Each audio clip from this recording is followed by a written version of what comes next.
258장 샘물과 같은 고혈은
이 찬송가가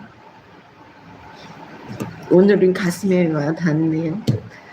갑자기 제가 힘들 때가 생각이 나면서 그때 내가 죽고자 마음 먹고 자살하려고 했을 그런 마음을 수십 번 수백 번 가졌을 때마다 하나님께서 저를 사랑하시고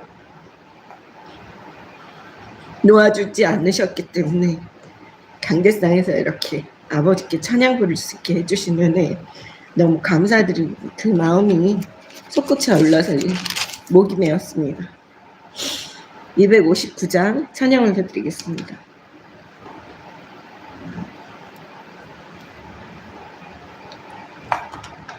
십자가에 흘린 피로써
너무 감사한 마음이 여러분 마음에도 가득 찼을 줄 믿습니다. 다 같이 일어나셔서 38장 찬양 올려드립니다. 38장 예수 우리 왕이여.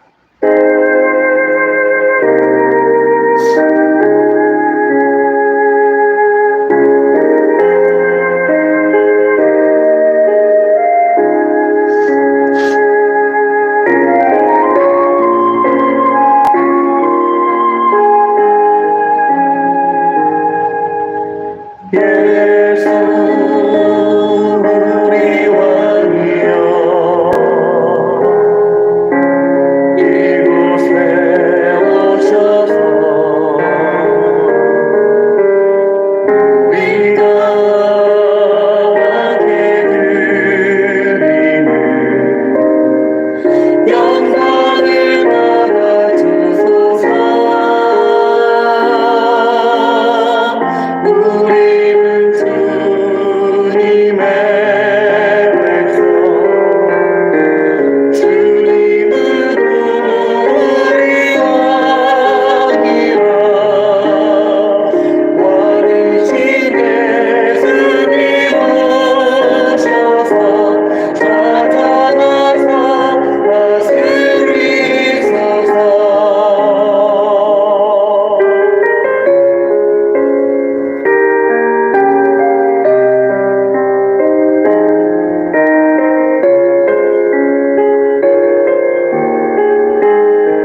375장입니다. 새 찬송가 421장입니다. 375장. 나는 갈 길 모르니.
다같이 시편 46편 한 목소리로 하나님께 올려드리겠습니다. 시작. 하나님은 우리의 피난처시오 힘이시니 환난 중에 만날 큰 도움이시라. 그러므로 땅이 변하든지 산이 흔들려 바다 가운데에 빠지든지 바닷물이 솟아나고 뛰놀든지 그것이 넘침으로 산이 흔들릴지라도 우리는 두려워하지 아니하리로다. 한심해가 있어 나누어 흘러 하나님의 성 곧 지존하신 이의 성소를 기쁘게 하도다. 하나님이 그 성중에 계심에 성이 흔들리지 아니할 것이라. 새벽에 하나님이 도우시리로다. 문나라가 떠들며 왕국이 흔들렸더니 그가 소리를 내심에 땅이 녹았도다. 만군의 여호와께서 우리와 함께 하시니 야곱의 하나님은 우리의 피난처시로다. 와서 여호와의 행적을 볼지어다. 그가 땅을 황무지로 만드셨도다. 그가 땅 끝까지 전쟁을 쉬게 하시며 활을 꺾고 창을 끊으며 수레를 불사르시는도다. 이르시기를 너희는 가만히 있어 내가 하나님 됨을 알지어다. 내가 문 나라 중에서 높임을 받으리라. 내가 세계 중에서 높임을 받으리라 하시도다. 만군의 여호와께서 우리와 함께 하시니 야곱의 하나님은 우리의 피난처시로다. 아멘. 다같이 1장으로 찬양 올려드립니다. 통일찬송가도 1장입니다.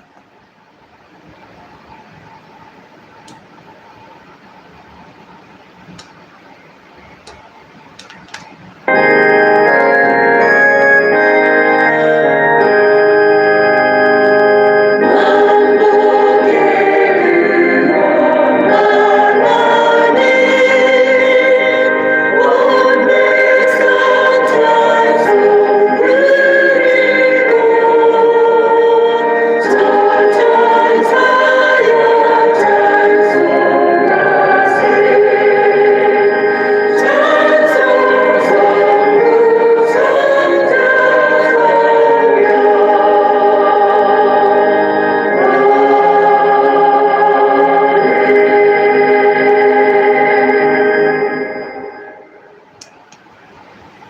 다 같이 시편 23편 한 목소리로 하나님께 올려드립니다. 시작. 여호와는 나의 목자시니 내가 부족함이 없으리로다. 그가 나를 푸른 초장에 누이시며 쉴 만한 물가로 인도하시는도다. 내 영혼을 소생시키시고 자기 이름을 위하여 의의 길로 인도하시는도다. 내가 사망의 음침한 골짜기로 다닐지라도 해를 두려워하지 않을 것은 주께서 나와 함께 하심이라. 주의 지팡이와 막대기가 나를 안위하시나이다. 주께서 내 원수의 목전에서 내게 상을 베푸시고 기름으로 내 머리에 바르셨으니 내 잔이 넘치나이다. 나의 평생의 선하심과 인자하심이 정녕 나를 따르리니 내가 여호와의 집에 영원히 거하리로다. 아멘. 다 같이 앉으셔서 찬송가 337장, 통일 찬송가 363장 찬양 올려드립니다.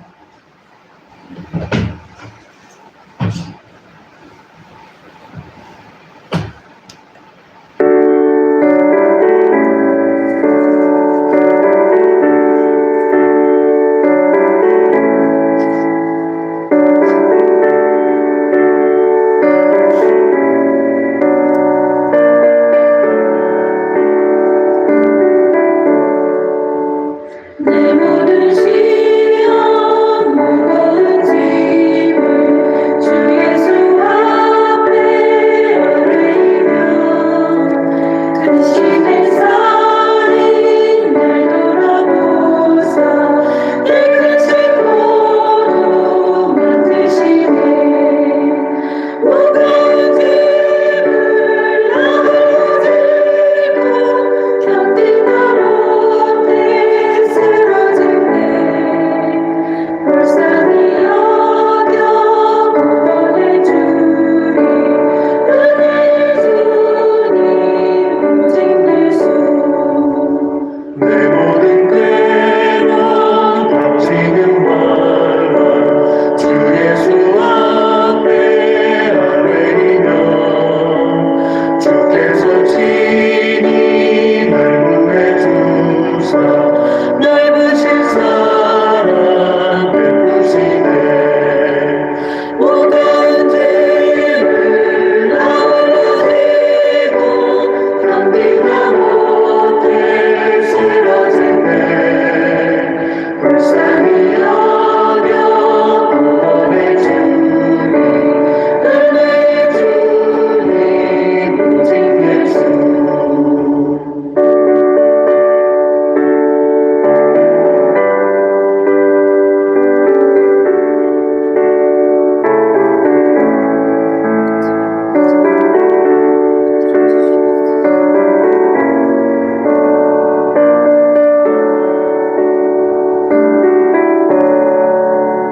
내 짐이 점점 무거워질 때 주 예수 앞에 아뢰며 주께서 친히 날 구해주사 내 대신 짐을 져주시네.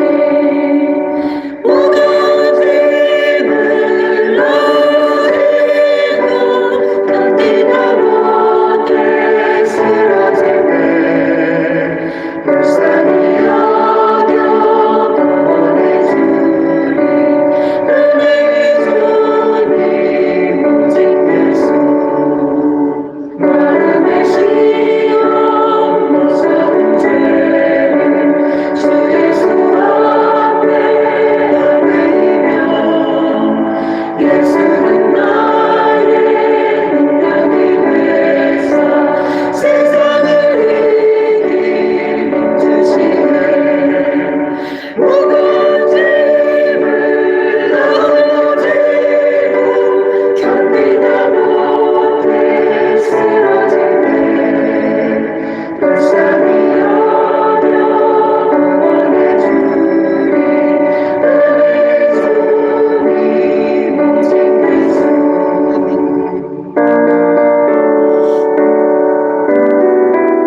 아버지께 경배 찬양 올려드리고자 모이신 여러분을 주님의 이름으로 환영합니다. 머리 숙여서 기도 올려드리고 아버지가 주시는 말씀 먹겠습니다. 하나님 아버지 감사합니다. 오늘도 저희 한 사람 한 사람 지명하여 이름 불러서 낮은 교회에 모여서 아버지께 경배 찬양 올려드릴 수 있도록 허락하신 은혜에 감사드렸고 더 감사드립니다. 아버지, 우리가 이 한평생 살아갈 때 나의 편은 없고 우리가 쓰러지고 넘어지고 상처받고 할 때 하나님 아버지께서 늘 지켜봐 주시고 우리를 불러주시사 감사 안아 주심을 감사드렸고 또 감사드립니다. 이 세상을 살면서 오직 나의 편은 여호와 하나님 아버지라는 것을 깨닫게 하심을 또 감사드렸고 또 감사드립니다. 아버지, 불쌍한 저희들을 보아주시옵시고 오늘도 말씀으로 직접 영육간에 강건할 수 있도록 아버지께서 먹여주시옵소서. 천군천사 예수님께서 우리를 미혹시키는 모든 흑암의 권세들로부터 예수 보혈로 감싸시고 보호하여 주시사 아버지의 말씀의 씨앗이 우리 마음의 옥토에 뿌려져서 믿음이 성장할 수 있도록 허락하여 주시옵소서. 또한 성령께서 우리 마음속 성전에 항상 내주하시사 아버지의 뜻을 밝게 알게 하시고 늘 등불을 준비하고 신랑을 기다리는 신부들처럼 늘 깨어있게 허락하여 주시옵소서. 영적인 눈과 영적인 귀와 영적인 입을 허락하시사 늘 빛의 길을 걸어가며 아버지의 기쁨이 되는 자녀로 살기를 원합니다. 천국 가는 그날까지 하나님 아버지 우리를 지켜주시옵시고 이끌어 주시옵시고 보호하여 주시옵소서. 또한 저희 영숙 오늘도 양치는 개로서 또 마이크와 스피커로서 오직 아버지의 음성에만 반응하고 순종하며 아버지의 음성만 깨끗이 전하기를 원합니다. 천국 가는 그날까지 하나님 아버지 깨끗이 사용하여 주시옵소서. 지금 예배 시작 시간이오니 마치는 시간까지 그 어떠한 흑암의 권세들도 우리 예배 방해 못하도록 하나님 아버지께서 방패되어 주실 줄을 믿습니다. 감사드렸고 우리 주 예수님의 이름으로 기도드렸습니다. 아멘. 할렐루야. 정말 기적이에요. 네. 제가 주일날 예배드리고 들어가서 또 아파가지고 계속 오늘까지 예배드리러 여기 교회 오는 날까지 아파서 계속 누워있고 병원에 주사 맞으러 다니고 약 먹고 그리고 목소리가 계속 안 나왔습니다. 아까 한 6시까지도 쌕쌕쌕 소리만 나고 목소리가 나오지를 않아서 우리 가족들이 저한테 오늘 설교할 수 있겠느냐고 소리가 안 나온다고 계속 그랬는데 제가 그때 뭐 강대상에 올라가면 또 아버지가 목소리를 내주실 줄 믿습니다. 이렇게 믿음으로 선포했는데 아버지가 여기 올라오니까 또 찬양도 하게 허락하시고 목소리가 또 나오게 돼 있어요. 너무 신기하고 저도 기적을 날마다 체험하고 있습니다. 그래서 제가 아버지 이게 뭡니까? 제가 그렇게 이렇게 고통받고 이렇게 아프고 한데 강대상에 오면 이렇게 찬양과 아버지 말씀을 전할 수 있도록 허락하시는 은혜에 감사드립니다. 그러면서도 생각나는 게요.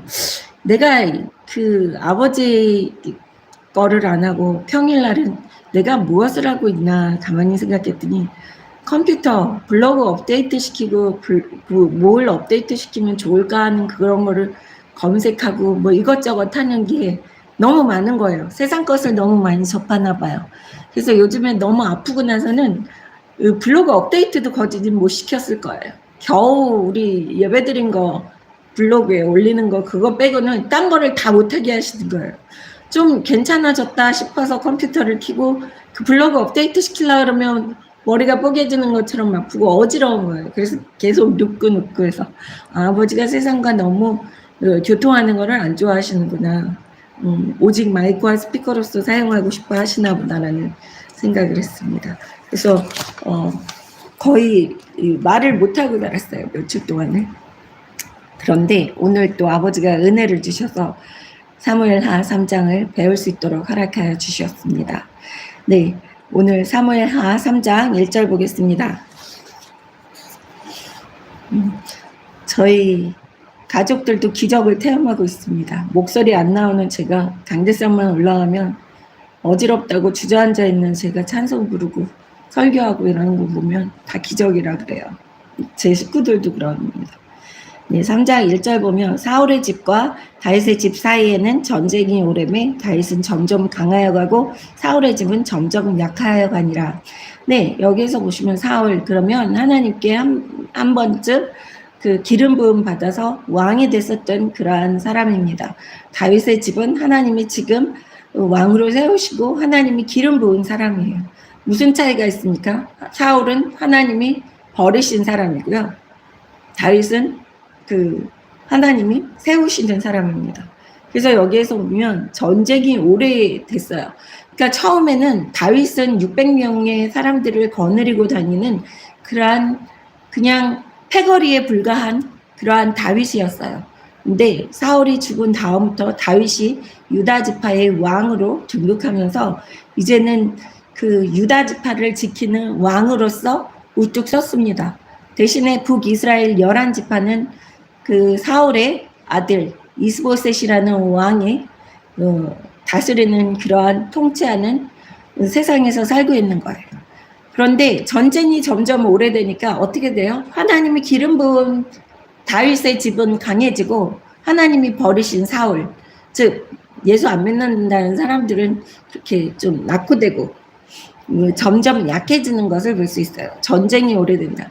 그러면 이 오래된다는 거는요, 하나님의 때, 하나님의 시간을 이야기하는 거예요. 여러분, 우리가 기다리는 거 못해가지고 로또 사잖아요. 예.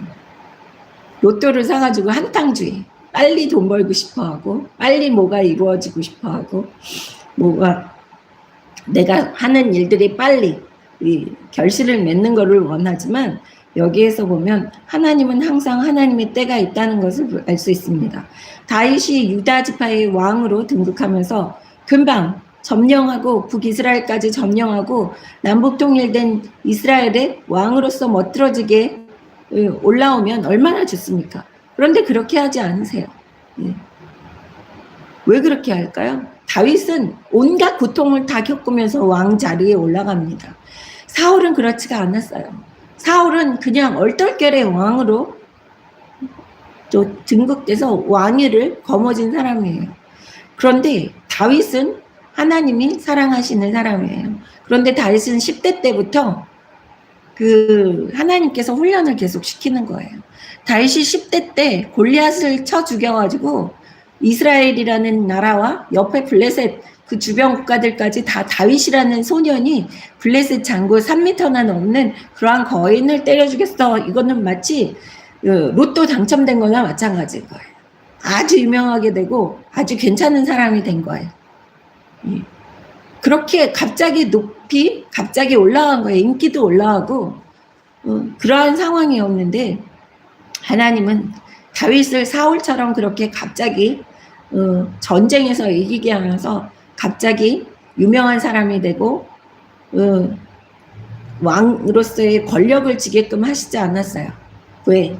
사울 때를 생각하시고 사울 때는 사울이 갑자기 왕이 되니까 너무 교만해져서 나중에는 하나님이 하시는 말씀까지 거역하는 사울을 봤습니다.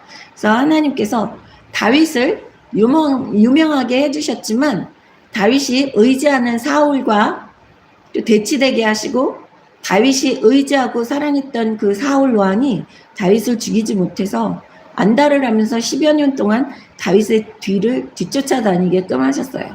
그래서 다윗은 온갖 고생을 다 한 거예요. 예. 양칠 때부터 그때부터 뭐 사자와 곰이 자기의 양을 잡아먹으려고 했을 때부터 그때부터 다윗은 두 다리 뻗고 편하게 잡은 적이 없는 사람이에요. 예. 어린 소년 때부터. 그러면서 하나님께 계속 훈련을 받아요. 여러분 어떤 사람들이 제가 제일 안 부르는 노래가 뭐 주님의 뜻대로 하옵소서 보내주옵소서 뭐 이런 파견 노래 있잖아요. 선교 노래. 저 절대 그거 안 한다 그랬잖아요. 예, 그거 하는 사람들 뭣도 모르고 하는 거예요. 예, 그거는 정말 마음에 그 단단하게 하나님이 훈련시키고 이제 그렇게 고통스러운 삶을 살 각오가 돼 있는 사람들을 그런 거를 해도 되는데요. 어설프게 그게 멋있어 보이고 성교끼리 좋아 보이고 그러면요. 그런 노래 부르면 안 돼요. 그런 서원도 해서는 안 돼요. 저는 안 합니다. 예. 다윗은 정말 편하게 살아본 적이 없는 사람이에요.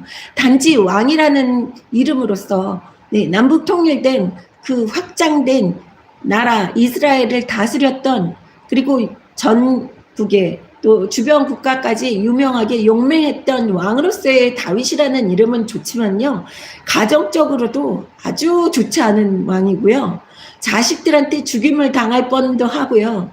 예, 온갖 고생이란 고생은 그때 10대 때부터 계속 하면서 죽을 때까지 고통스럽게 살다가 죽은 사람이에요.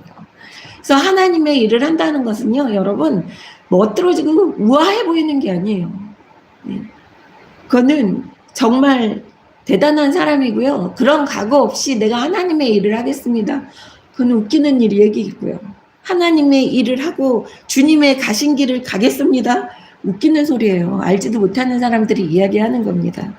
네, 여기에서 다윗을 점점 강하게 해주셨다는 것은 하나님의 때에 하나님의 시간에 다윗을 강하게 만드시면서 이것이 하나님이 하시는 일이라는 것을 다윗의 마음속에 각인시키기 위해서 하나님께서 이렇게 점차적으로 다윗이 세력을 확장하게끔 만들어주시는 거예요. 그래서 여러분이 기도를 지금 상황에서 하고 있는데, 내가 빨리 출세를 안 해. 내가 로또를 못 맞았어. 내가 투자한 게 빨리 오르지 않아. 내 자식이 빨리 인류대를 안 들어가. 이런 여러 가지 일들이 있을 거예요. 여러분의 기도 제목에. 그런데 여러분이 하는 그 기도가 하나님의 때에 점점 이루어지는 것이지 갑자기 빵 하고 이루어지는 거는요, 로또 타는 거예요. 로또. 예. 그 복권에 당첨된 사람들, 미국에서는 로또 탄 사람들의 90% 이상이 다 타락하고 먼저 일찍 세상을 떠나고 고통스럽게 타락하고 빈민가에서 살든지 노숙자가 되는 확률이 아주 커요. 갑자기 일확천금이 떨어지기 때문이에요. 그래서 하나님께서 사울을 갑자기 왕을 시켜놨더니 얘가 교만해졌어. 다윗은 그렇게 하지 말아야지. 그런 생각으로 하나님께서 다윗을 점점 강하게 만들어 놓으시는 것을 볼 수 있습니다. 그래서 우리의 때가 아니에요. 여러분, 하나님이 복 주시는데요, 내가 원하는 때에 복을 안 주세요. 하나님이 원하시는 때에 여러분에게 복 주시는 거예요. 그래야지 내가 원하는 때에 하나님이 복 주시면 그게 내가 죄 짓는 도구로 사용할 수도 있어요. 하나님이 주시는 복이. 그렇지만 완벽한 때에, 하나님의 때에 하나님이 복을 주시면 그것이 우리가 하나님의 기쁨이 되는 자녀로서 우뚝 설 수 있는 기반이 될 수 있는 거예요. 그래서 점점이라는 이러한 단어가 들어가는 겁니다. 2절 보겠습니다. 다윗이 헤브론에서 아들들을 낳았을 때 맏아들은 암논이요, 이스라엘 여인이 아히노임의 소생이요, 둘째는 길라압이라 갈멜 사람 나발의 아내였던 아비가일의 소생이요, 셋째는 압살롬이라 그술 왕 달베의 딸 마아가의 아들이요. 여기까지 한번 보겠습니다. 2절에는 이스라엘 여인 아히노임이 소생의 첫 아들이 태어납니다. 둘째는 나발의 아내 있죠. 바보 같은 사람, 이라는 뜻을 갖고 있는 나발. 다윗에게 음식을 제공하지 않는다고 하면서 그랬다가 다윗이 진노했던 그 사람의 아내입니다. 그런데 세 번째 아내는 누구예요? 셋째는 압살롬이라 구술왕 달메의 딸 마아가의 아들이요. 구술왕의 딸이에요. 이스라엘 사람의 그 소생이 아니에요. 압살롬이라는 아들은. 그래서 이름도 압살롬 그러면 이슬람 쪽의 이름 같지 않습니까? 예. 하나님이 여기까지는 허락하시는 거예요. 예. 다윗은 같이 예수 믿지 않는 사람, 지금으로 이야기하면 예수 믿지 않는 여자와 결혼을 했다는 거나 마찬가지예요. 여기에서 그 구술 왕의 딸과 결혼을 하면 이스라엘 여자가 아니에요. 그런 여자랑 결혼을 해서 이 불경스러운 이 압살롬이라는 아들, 아버지를 죽이려고까지 하고 그 자기 아버지의 첩들과 벌건 대낮에 옥상에서 그 성관계 하는 것까지 온 국민이 쳐다보게끔 해서 자 쿠데타를 일으켜서 아버지의 첩들까지도 내 거야, 아버지의 왕자는 내 자리야 하는 것을 보여줬던 그 아들이 압살롬이에요. 그런데 구슬 왕의 그 딸에서 낳은 그런 자식이라는 거예요. 여러분, 그래서 우리 믿는 사람끼리 결혼해야 된다는 거예요. 상식이, 우리 예수 믿는다는 사람들은요, 아버지 말씀을 알고 예수님 말씀을 알기 때문에 우리의 상식이 그들의 상식도 되는 거예요. 만약에요, 지금 현재를 살고 있는 우리들의 상식이 지금 예수 믿는 우리들, 우리 낮은 교회에서 예배 드리시는 분들의 상식으로는 그 남자끼리 여자끼리 뭐 이런 거는 우리 상식으로는 허락이 안 되잖아요. 제가 그 단어를 안 쓰겠습니다. 하도 뒤어가지고. 네. 또 어떻게 제재가 들어올지 몰라서요. 남자끼리 여자끼리 뭐 이러는 거는 하나님이 허락을 안 하세요. 네. 그래서 그게 죄라고 얘기를 하면은요, 지금 현재 세상에 속한 사람들은 또 일부 교회의 목사들까지도 그거를 지지하고 있잖아요. 남자끼리 여자끼리를. 네. 그러니까 완전히 우리가 갖고 있는 상식과 예수 안 믿는 사람들이 갖고 있는 상식이 아주 반대되는 그런 상황에 처해 있습니다. 지금의 세상에서도요. 그래서 여기에서 압살롬이라는 아들이 구슬왕 딸 달메의 딸 마아가의 아들이라는 이런 씨앗, 그런 뿌리에서 태어났다는 게 중요한 거예요. 그거는 무슨 소리입니까? 가르침을 가나안 사람 그 세상의 세상적인 가르침으로 키웠다는 거예요. 엄마가 이스라엘 사람이 아니기 때문에. 엄마가 유태인이면 유태인 교육을 시키죠. 그래서 아직도 지금의 유태인들은요, 엄마가 유태인이라야지 유태인으로 인정해주고, 아빠가 유태인이면 유태인으로 인정 안 해줘요. 키우는 사람은 엄마기 때문에. 넷째는 아도니아라, 학기스의 아들이요. 다섯째는 스바다라, 아비달의 아들이요. 여섯째는 이드르함이라, 다윗의 아내 에글라의 소생이니 이들은 다윗의 헤브론에서 낳은 자들이더라. 네, 다윗의 아들들이 쭉 6 아들들을 낳았다고 여기 기록되어 있습니다. 이 아들들이 중요해요. 나중에 이 아들들이 압살롬 손에 다 죽습니다. 압살롬이라는 그 아들이 쿠데타를 일으켜서 아버지의 왕자, 다윗의 왕자를 빼앗아요. 그래서 다윗이 도망가요. 피난을 가요. 자기의 첩들을 놔두고 자기의 왕궁을 놔두고 아들을 피해서 도망가는데, 그 아들은 아버지를 죽이지 못해서 혈안이 돼서 다윗을 쫓아다니는 그런 콩가루 집안이 여기서 또 나옵니다. 네, 여기 7절 보겠습니다. 사울에게 6절.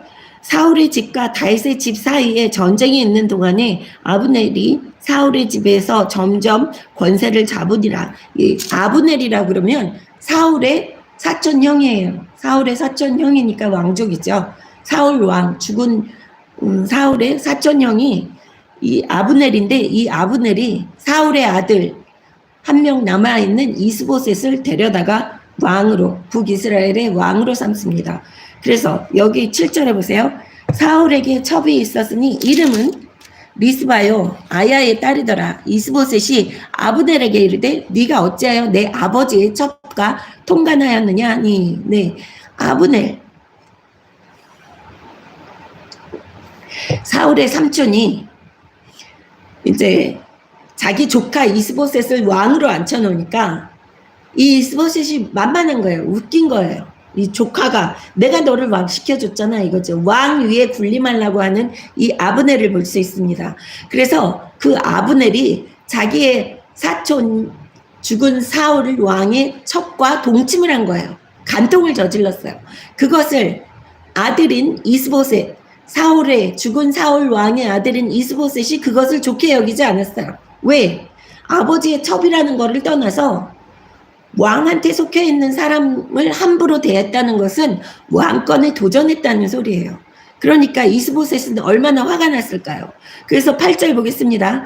아브넬이 이스보셋의 말을 매우 분하게 여겨 이르되 내가 유다의 계머리냐? 내가 오늘 당신의 아버지 사울의 집과 그의 형제와 그의 친구에게 은혜를 베풀어 당신을 다윗의 손에서 내주지 아니하였거늘 당신이 오늘 이 여인에게 관하여 허물을 내게 돌리는도다. 아브넬이 너무 화가 난 거예요. 내가 너를 왕 자리에 앉혀줬는데 그까짓 것 가지고 그거 가지고 나를 이렇게 창피를 주고 망신을 주고 그거에 대해서 나한테 언급을 해? 잘잘못을 따져? 이것이 감히 내가 쥐를 왕을 시켜줬는데 이것이 감히 어디서 나한테 이런 교만한 생각을 갖고 있는 이 아브넬을 볼 수 있어요. 왕한테 대한 분노죠. 9절 보겠습니다. 여호와께서 다윗에게 맹세하신 대로 내가 이루게 하지 아니하면 하나님이 아브넬에게 벌 위에 벌을 내리심이 마땅하니라. 그 맹세는 곧 이 나라를 사울 집에서 다윗에게 옮겨서 그의 왕위를 단에서 브엘세바까지 이스라엘과 유다에 세우리라 하신 것이니라 하매 이스보셋이 아브넬을 두려워하여 감히 한마디도 대답하지 못하니라. 여기 11절에 보면 이스보셋이라는 북이스라엘의 왕 2년밖에 안 됐어요. 그 왕이 아브넬 삼촌을 두려워하는 거예요. 아브넬이 진노하니까. 왜? 진짜 권력을 쥐고 흔든 거는 아브넬이에요. 그런데 아브넬이 여기에서 하는 이야기가 아주 재미있습니다. 아브넬이 뭐라 그래요? 하나님께서 이 나라를 사울의 집에서 다윗의 집으로 옮겨서 왕위를 다 다윗에게 줬는데 그럼에도 불구하고 자기가 이스보셋을 왕으로 세워줬다는 거예요. 무슨 소리입니까? 하나님 말씀에 거역하고 내가 너를 북이스라엘의 왕으로 세워줬잖아. 그럼에도 불구하고 나한테 이렇게 배은망덕한 짓을 해. 얼마나 교만한 소리예요. 아브넬은 하나님 말씀에 순종하지 않은 그러한 사람이에요. 만인이 다 알고 있는 거예요. 북이스라엘 사람들도 알고 있는 거예요. 하나님께서 다윗을 이스라엘의 왕으로 세웠다는 것을 알고 있는데도 불구하고 여기에서 이 아브넬의 손에서 모두 두려워하는 거예요. 이스보셋이라는 왕도 두려워하는데 북이스라엘 사람들은 두려워하지 않았겠습니까? 두려워하고 있는 거예요. 그래서 다윗에게 네 왕권을 줄 거야. 그리고 화를 내고 나가는 거예요. 아브넬이라는 사람. 기회주의자죠. 네.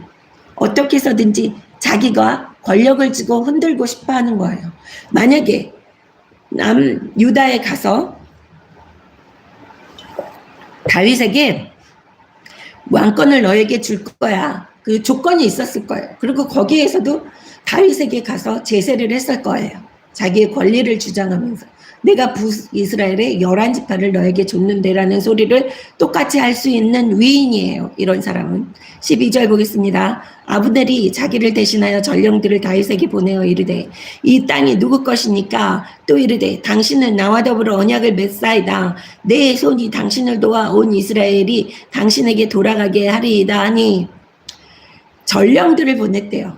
자기가 직접 간 게 아니라 군사들을 보내서 전달을 한 거죠.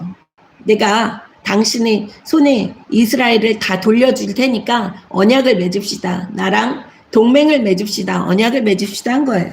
13절 보겠습니다. 다윗이 이르되 좋다. 내가 너와 언약을 맺거니와 내가 너에게 한 가지 일을 요구하노니 나를 보러 올 때 우선 사울의 딸 미가를 데리고 오라. 그리하지 아니하면 내 얼굴이 보지 못하리라 하고 다윗이 사울의 아들 이스보셋에게 전령을 보내 이르되 내 처 미가를 내게로 돌리라. 그는 내가 전에 블레셋 사람의 표피 100개로 나와 청혼한 자니라 하니 이스보셋이 사람을 보내 그의 남편 라이스의 아들 발디엘에게서 그를 빼앗아오매 그의 남편이 그와 함께 오되 울며 바울임까지 따라왔더니 아브넬이 그에게 돌아가라 하매 돌아가니라. 네, 여기에서 보시면 다윗이 사울의 아들 북이스라엘의 왕 이스보셋에게 자기의 아내 미가를 달라고 그러는 거예요. 아브넬의 언약 제의를 받고 나서 아브넬이 이스보셋 삼촌이잖아요. 북이스라엘을 다 너한테 귀속시킬게 다윗. 그 얘기를 듣고 다윗은 이스보셋이라는 왕한테 보내죠.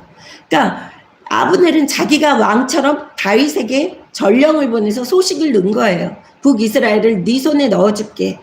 그랬는데 다윗은 무슨 생각을 했어요? 아브넬이 왕이 아닌데 이런 것을 이야기한 것은 그 북이스라엘의 왕 이스보셋이 한 이야기일 거야 라고 착각을 한 거예요.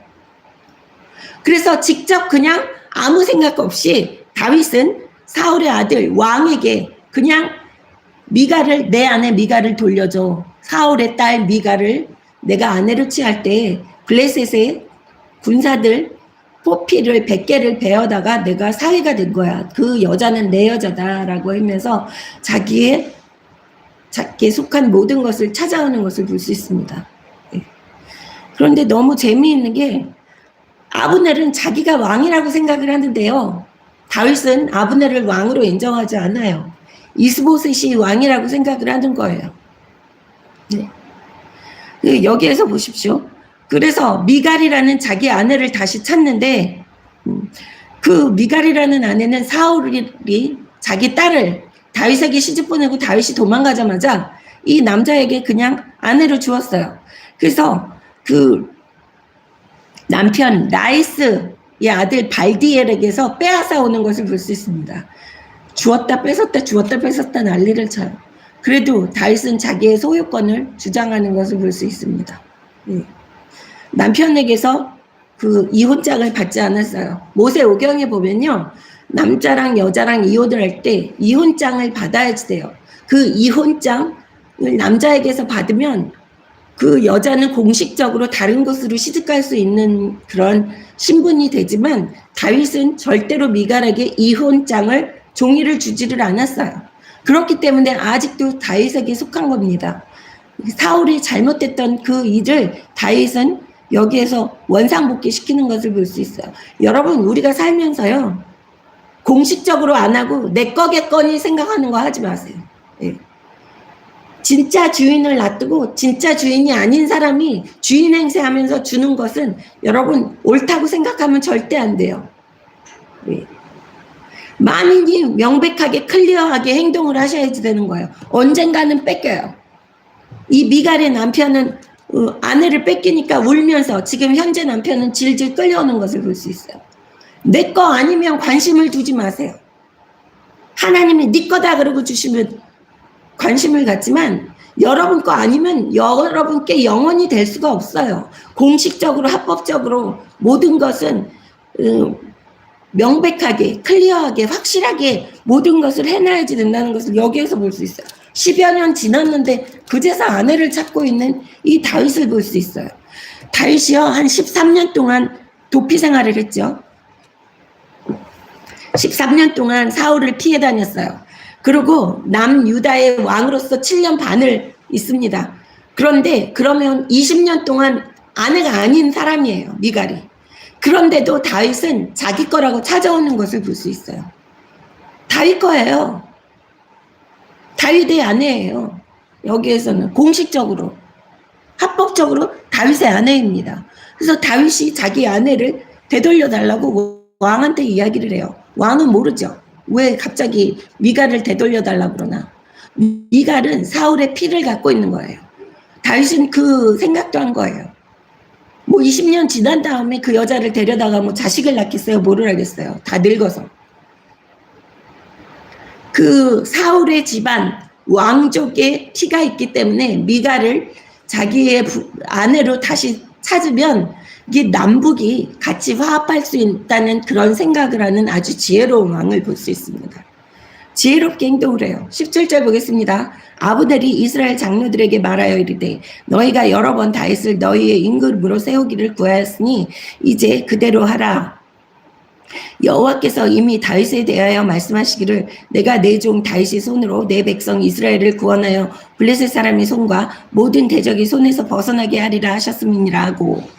네, 여기에서 이스보셋이 자기 그 부하들을 시켜서 미갈이라는 다윗의 아내는 찾아오게 하는데 이 진작 이를 추진하는 사람은 아브넬인 것을 볼 수 있어요. 17절에 보세요. 아브넬이 이스라엘 장로들에게 말해서 뭐라 그래요? 다윗을 임금으로 세우겠다는 거예요. 이스보셋은 아무것도 모르고 있는 거예요. 자기를 왕 위에서 내쫓아내려고 하는지를 아무것도 까맣게 모르고 있는 이 이스보셋이에요. 근데 아브넬은 뒷구녕으로 다 조작질을 하는 거예요. 그러니까 허세라는 거예요, 여러분. 감투 쓰는 거 좋아하고요. 높은 자리에 있는다고 그래도 여러분이 주도권을 잡지 않으면 이렇게 휘둘리고 당한다는 거예요. 그래서 지혜롭게 살아야지 돼요. 이 세상은 여러분. 내가 감투 쓸 수 있어. 나를 사장으로 앉혀준대. 나를 무슨 감투를 씌워준대. 이런 거 좋아하지 마세요. 그냥 놀이객감이에요. 이스보셋이라는 왕은 아브넬의 놀이객감입니다. 다윗을 임금으로 세우기를 너희도 원했잖아. 여기 뭐라 그래요? 너희도 여러 번 다윗을 너희의 임금으로 세우기를 구하였으니 아브넬이 무서워가지고 왕으로 못 세운 거예요, 다윗을. 근데 18절에 보세요. 누가 왕 같아요? 아브넬이 허락합니다. 이제 그대로 하라. 여호와께서 이미 다윗에 대하여 말씀하시기를 내가 내 종 다윗의 손으로 내 백성 이스라엘을 구원하여 블레셋 사람의 손과 모든 대적의 손에서 벗어나게 하리라 하셨음이라고. 아브넬이 또 베냐민 사람을 귀에 말하고 아브넬이 이스라엘과 베냐민의 온 집에 선하게 여김으로 모든 것을 다윗의 귀에 말하려고 헤브론으로 가니라. 왜 베냐민이 온 집이 선하게 여겼을까요? 베냐민 지파에 속한 사울의 딸 미갈이 다윗의 아내가 됐기 때문이에요. 그렇기 때문에 베냐민 지파도 계속 자기네 지파에서 왕이 나와야지 된다고 주장을 하지 않는 거예요. 그래서 이제는 직접 아브넬이 직접 다윗을 만나서 협상을 하러 갑니다. 그래서 헤브론으로 가니라. 20절 보겠습니다. 아브넬이 부하 20명과 더불어 헤브론에 이르러 다윗에게 나아가니 다윗이 아브넬과 그 함께한 사람을 위하여 잔치를 배설하였더라. 아브넬이 다윗에게 말하되 내가 일어나 가서 온 이스라엘 무리를 내 주 왕 앞에 모아 더불어 언약을 맺게 하고 마음에 원하시는 대로 모든 것을 다스리게 하리라 하니 이에 다윗이 아브넬을 보내매 그가 평안히 가니라. 네. 여기서 다윗은 깜빡 속는 것을 볼 수 있어요. 네, 아브넬도 베냐민 지파의 사람이에요. 그래서 베냐민 지파의 사람인 아브넬이 이스보셋이라는 왕 대신해서 왔겠지 생각하고 성대하게 잔치를 베풀어주는 모습이 20절에 나옵니다.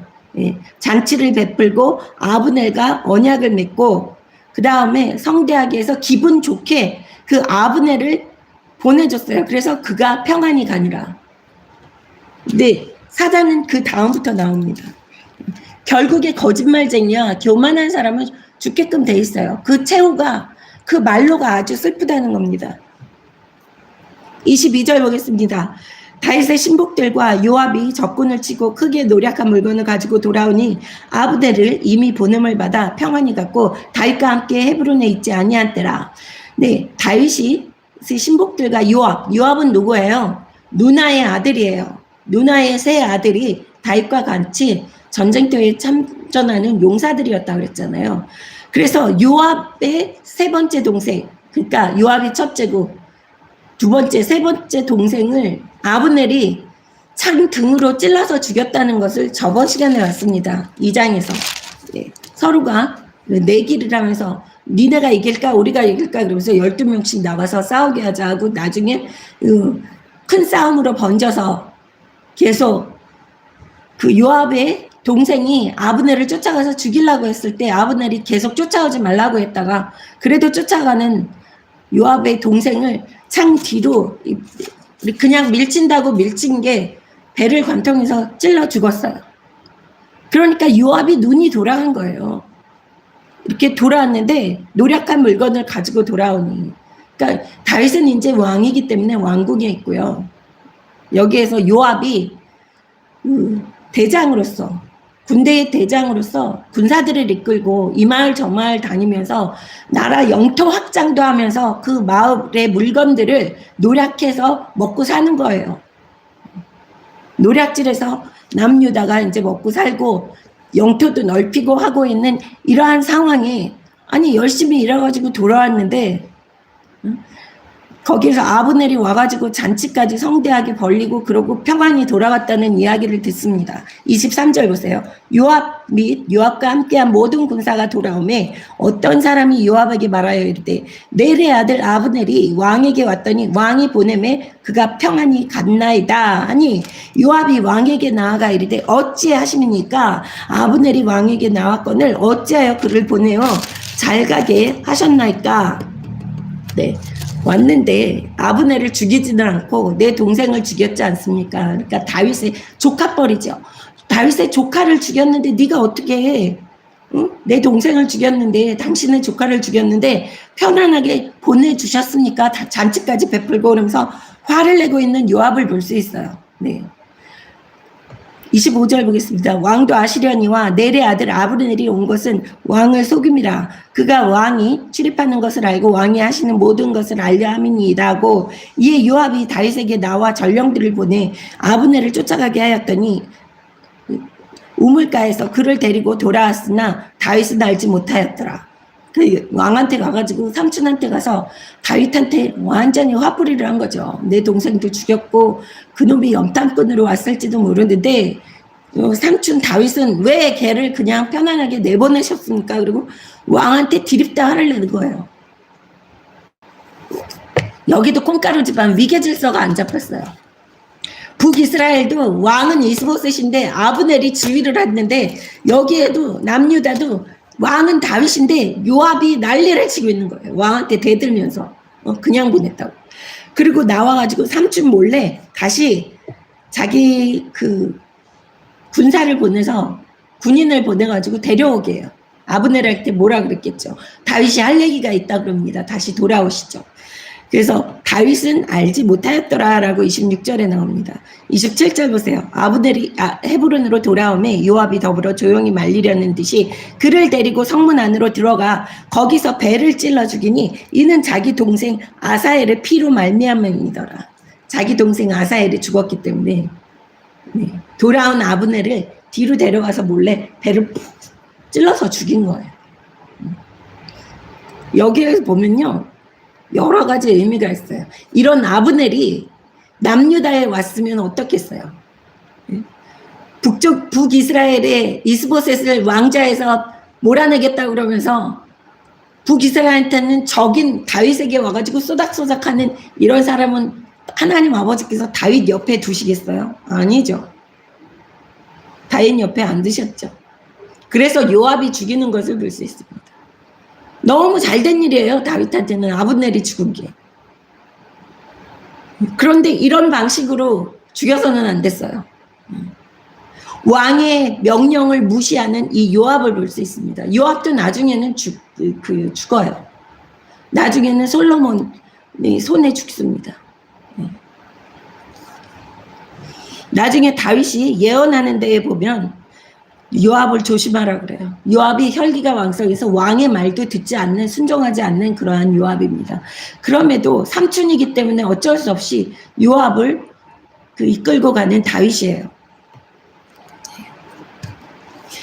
27절 아브넬이 헤브론으로 돌아오매 요압이 더불어 조용히 말리려는 듯이 그를 데리고 성문 안으로 들어와서 거기서 배를 찔러 죽이니 이는 자기 동생 아사엘의 피로 말미암이더라. 그 후에 다윗이 듣고 이르되 넬의 아들 아브넬의 피를 대하여 나와 내 나라는 여호와 앞에 영원히 무죄하니 그 죄가 요압의 머리와 그의 아버지의 온 집으로 돌아갈지어다. 또 요압의 집에서 백탁병 자나 나병 환자나 지팡이를 의지하는 자나 칼에 죽은 자나 양식이 떨어진 자가 끊어지지 아니할지로다 하니라.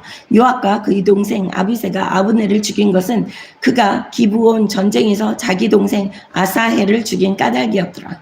네, 혈기대로 움직인 이 요압을 저주하는 다윗을 볼 수 있어요. 요압이 잘한 일이에요. 아브넬을 죽인 일은 잘한 일인데요. 이때 이 시간에 죽였으면 안 돼요. 하나님의 때에 하나님의 방식으로 죽었어야지 되는 아브넬을 요압은 자기가 원수 같겠다고 자기가 직접 칼을 빼들고 죽인 거예요. 그래서 백탁병 환자는 신장병자예요. 신장이 나쁜 그런 환자, 나병 환자, 그리고 칼에 죽는 자, 양식이 떨어져서 굶어 죽는 자가 끊이지 않게끔 하겠다고 저주를 내려붙는 것을 볼 수 있어요. 다윗이.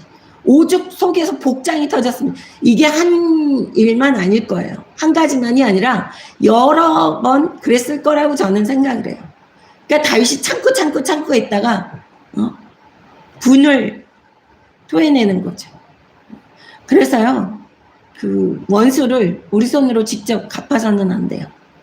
그리고 또 하나님의 때에 하나님이 갚으시는 그러한 그 계획이 세워져야지 되지, 내 마음대로 죽이겠다 해서 혈기를 내서 푹 찔러 죽이는 이 요압은 이렇게 저주를 받는 겁니다. 집안 대대로.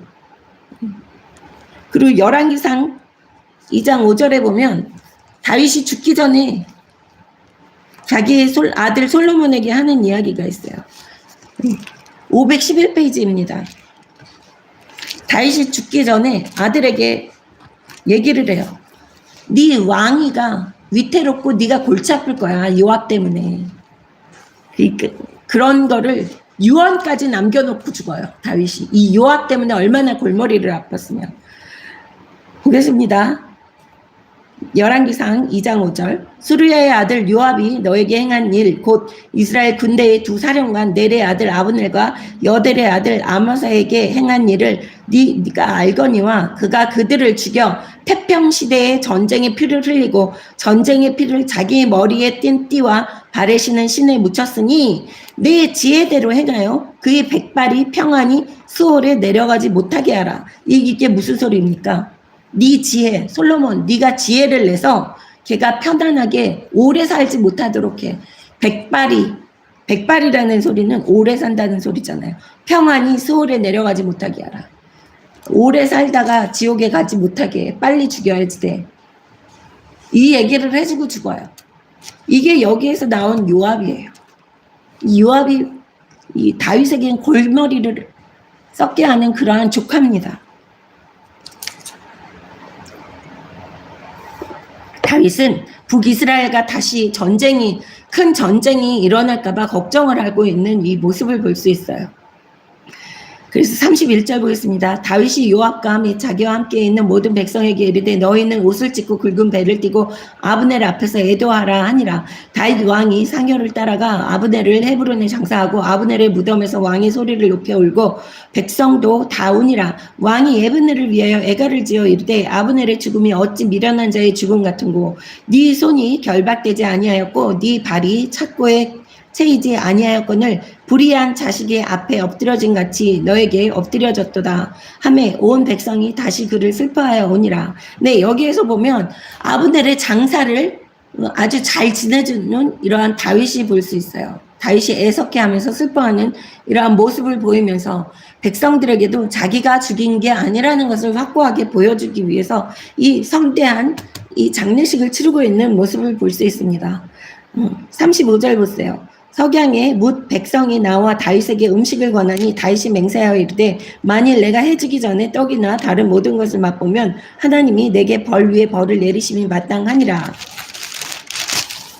하매 온 백성이 보고 기뻐하며 왕이 무슨 일을 하든지 우리가 다 기뻐하므로 이 날에야 온 백성과 온 이스라엘이 넬의 아들 아브넬을 죽인 것이 왕이 아닌 줄을 아니라. 네, 이렇게 다윗의 행동으로 남북 통일을 시키는 이러한 모습을 볼 수 있습니다. 네.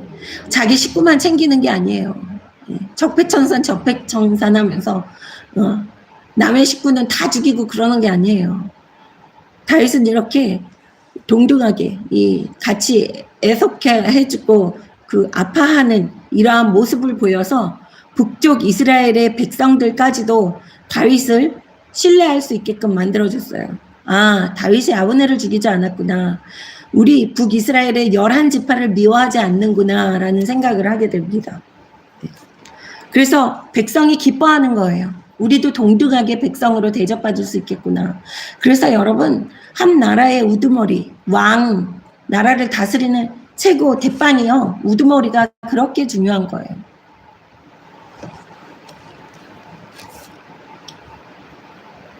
그래서 백성들이 다윗이 아브넬을 죽인지 아닌 줄 알고 기뻐했다는 것을 또 확실하게 여기에서 기록해 놓고 있습니다. 38절 왕이 그의 신복에게 이르되 오늘 이스라엘이 지도자여 큰 인물이 죽은 것을 알지 못하느냐. 내가 기름 부음 받은 왕이 되었으나 오늘 약하여서 수르야의 아들인 이 사람들을 제어하기가 너무 어려우니 여호와는 악행한 자에게는 그 악한 대로 갚으실지로다 하니라. 뭐라 그럽니까?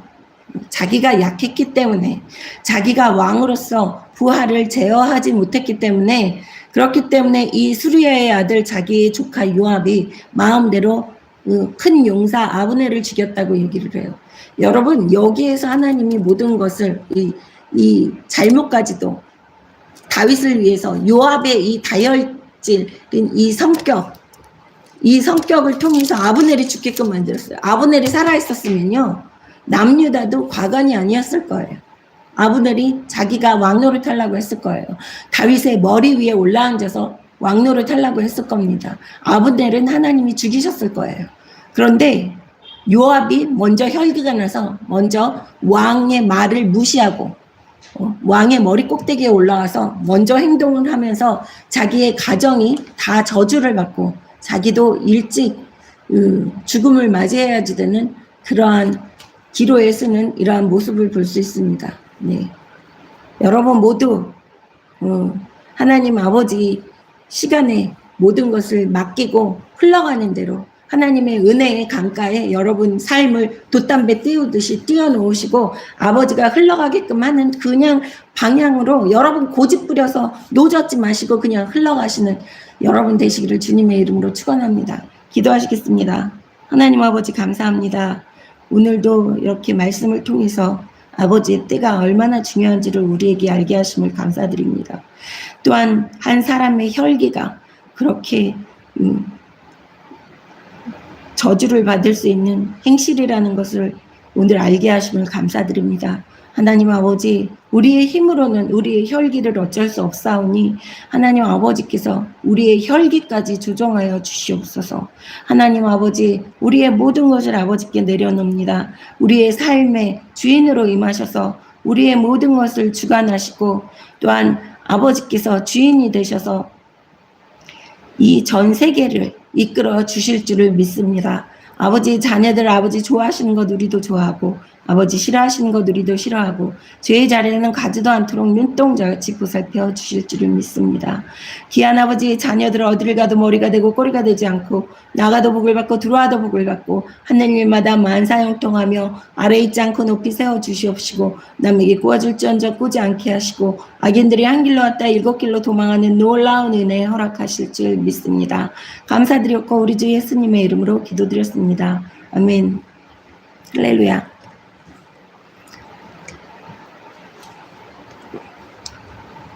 446장 찬양 올려드립니다.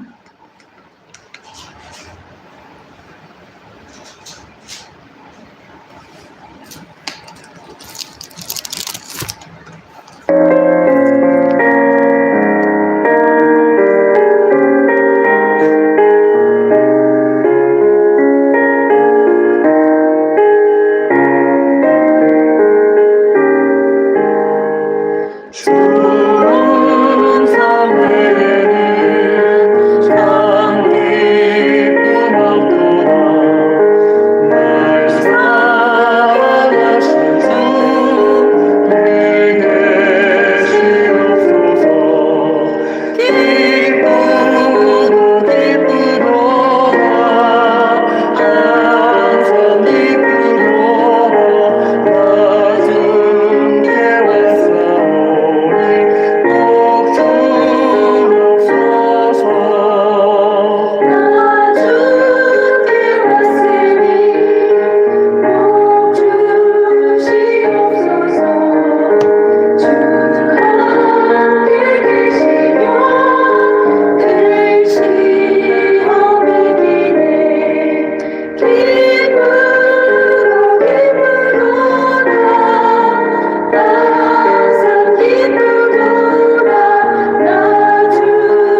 다 같이 일어나셔서 예레미야 17장 5절 하나님께 우리의 고백 올려드리겠습니다.